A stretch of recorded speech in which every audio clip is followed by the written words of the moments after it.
think of Bernard Shaw? Great Irishman, great writer, great dramatist, great music critic. As you'll know, the 3 volumes of Shaw's music criticism was published late last year. We've learned something from these, that Shaw, rather like Joyce himself, typically Irish in some ways, approached the writing of literature through sound.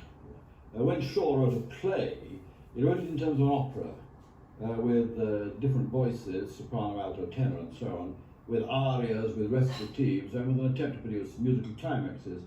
A great musician, Shaw, and some say the names are the same ultimately in Irish. I don't know if this is true or not, but they had more in common. Shaw was a Protestant, Joyce was a Catholic, than they probably thought. Shaw was a great man. All right, Brendan Behan. Brendan Behan, a very minor writer. This name always comes up whenever I'm in Ireland. Brendan I knew well. Brendan was a great drinking companion. Brendan was a bard. He loved nothing better than the company of fellow drinkers. He could dominate the conversation, tell stories, recite, sing songs. But he was not a writer. Let's get this straight. I mean, I've been punched many times in London pubs by Irishmen who say he was not a writer. Brendan's plays, The Hostage, The Queer Fellow, and so on, were improvised on the stage in the Theatre Royal Stratford in London with Joe Littlewood, an old friend of mine, directing. They changed every night. Sometimes Brendan himself would leap on the stage to change the course of the action.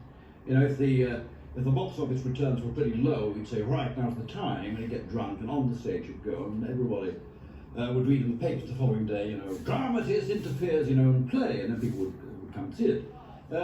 Brendan had many tragedies.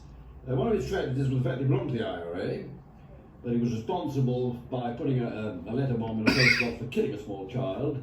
He knew he'd been excommunicated for being in the IRA. This led him to drink. He was diabetic. He knew he was going to die. He wanted to die. And the fact that he couldn't write in the way that another fellow Celt could write, Henry Dylan Thomas, you know, with skill, with care, keeping off the drink, shutting yourself up in a cold room and getting on with the job. This helped on his despair. He was a desperate man. But he had this spark of genius in him, which came out best in conversation, in recitation, in song. The plays and the book, Borstal War, are very much secondary art. All right, Yeats. Yeats, conceivably the greatest poet of the 20th century. It's always Irishman for some reason. It's strange. Why is this? Why have the Irish developed this capacity for using a language which they're supposed to hate? It's the language of the dominant Saxon. Why have they developed this capacity for using language in a way that Englishmen can't?